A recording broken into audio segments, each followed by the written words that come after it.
Assalamualaikum warahmatullahi wabarakatuh. Perkenalkan, nama saya Nur Ali MPD. Saya merupakan calon guru penggerak angkatan 7 dari Kota Tangerang.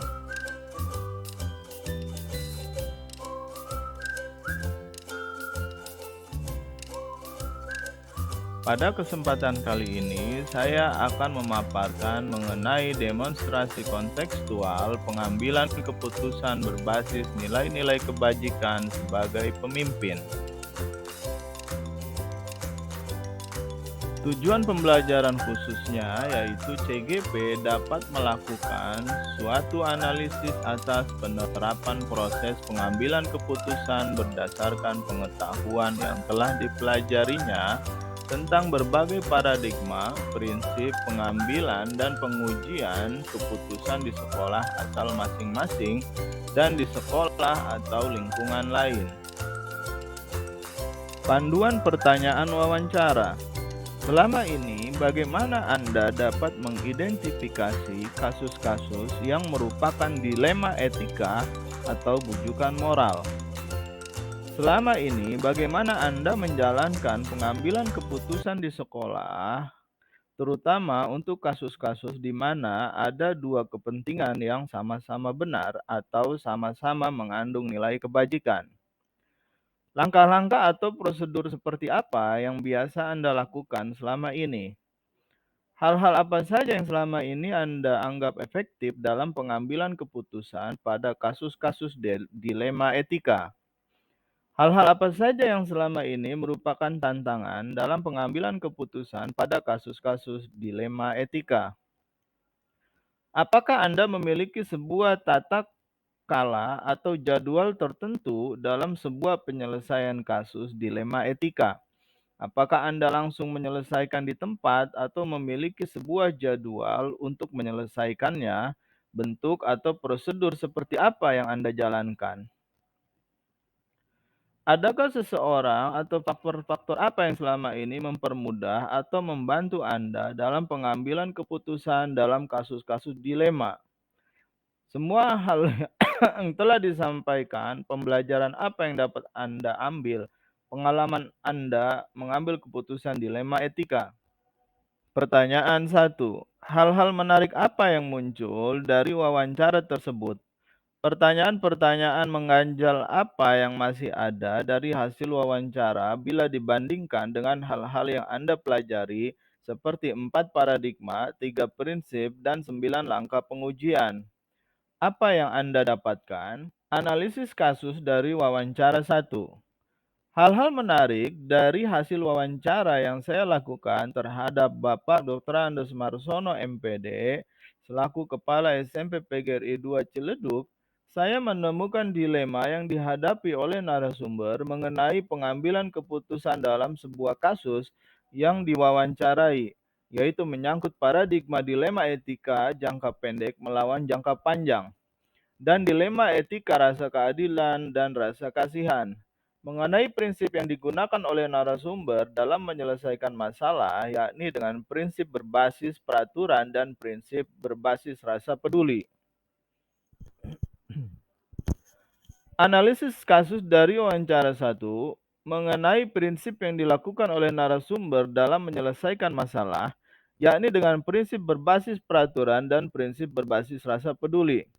Hal lain yang saya temukan dalam proses wawancara narasumber telah menjalankan beberapa langkah pengujian.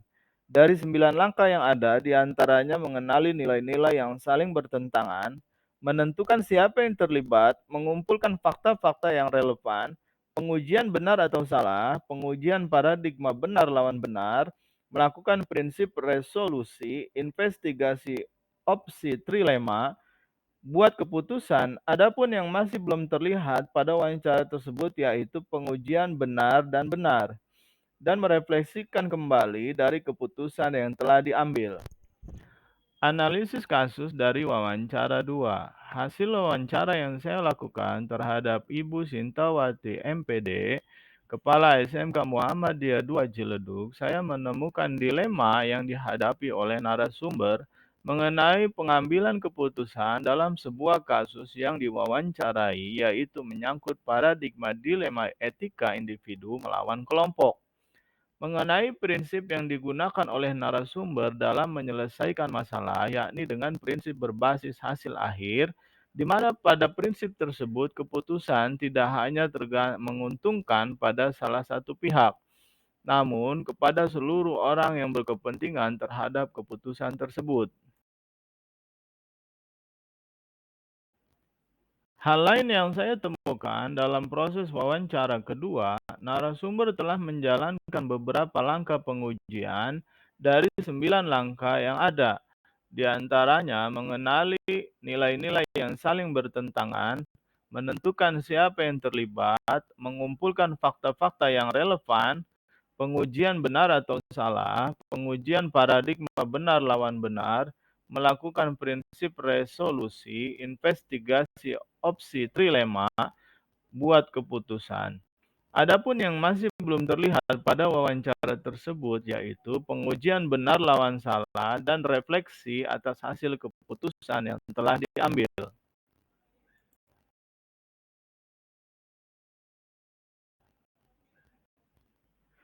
Pertanyaan 2. Bagaimana hasil wawancara antara 2 sampai 3 pimpinan yang Anda wawancarai? Adakah sebuah persamaan atau perbedaan? Kira-kira ada yang menonjol dari salah satu pimpinan tersebut. Mengapa? Apa yang membedakan?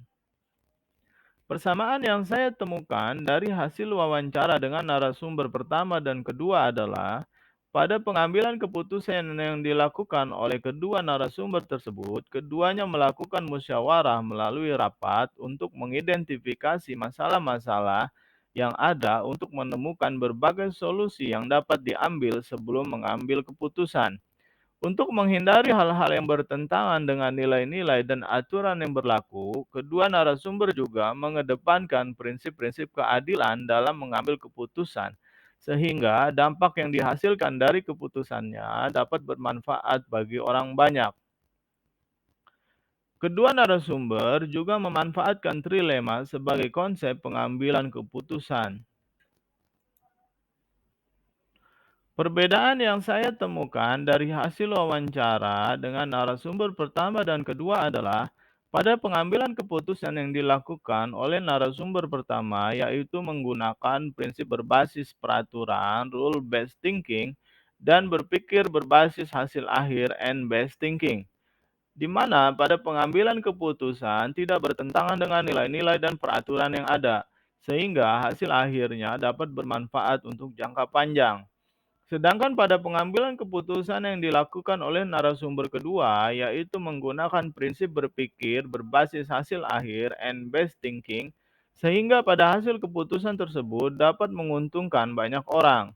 Kedua narasumber tersebut memiliki hal-hal yang menonjol pada pengambilan keputusan, di mana narasumber pertama dalam pengambilan keputusan dengan mempertimbangkan dampak dari keputusannya, sehingga pada keputusannya selain untuk jangka pendek namun juga untuk kepentingan jangka panjang, namun tetap mengikuti aturan yang ada. Sedangkan narasumber kedua, pengambilan keputusan lebih fokus terhadap kebermanfaatan untuk orang banyak.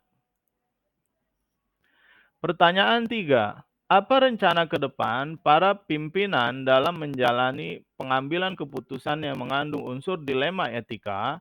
Bagaimana mereka bisa mengukur efektivitas pengambilan keputusan mereka? Rencana ke depan yang akan dilakukan oleh kedua narasumber tersebut adalah melakukan analisis setiap permasalahan yang ada berdasarkan 4 paradigma, 3 prinsip, dan 9 langkah pengambilan dan pengujian keputusan secara sistematis.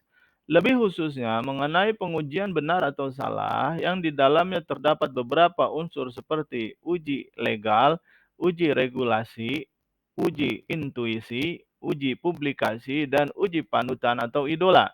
Sehingga diharapkan dalam pengambilan keputusan ke depan sesuai dengan nilai-nilai dan aturan yang ada dan berdampak positif bagi banyak orang.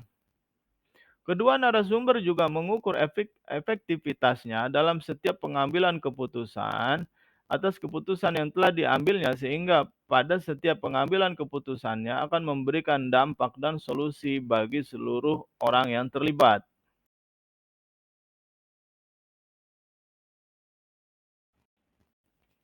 Pertanyaan 4, bagaimana Anda sendiri akan menerapkan pengambilan keputusan dilema etika pada lingkungan Anda, pada murid-murid Anda, dan pada kolega guru-guru Anda yang lain? Kapan Anda akan menerapkannya?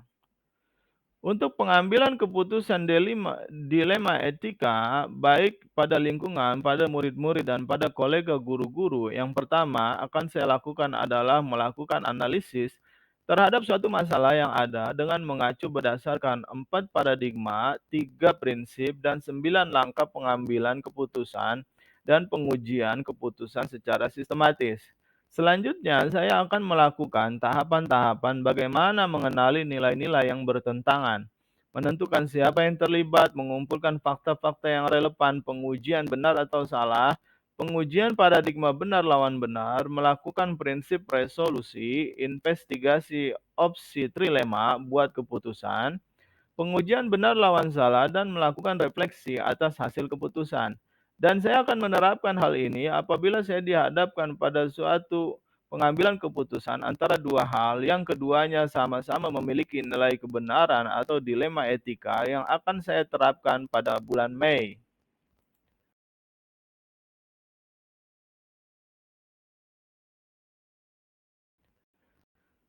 Demikian pemaparan dari saya. Terima kasih telah menyaksikan. Assalamualaikum warahmatullahi wabarakatuh.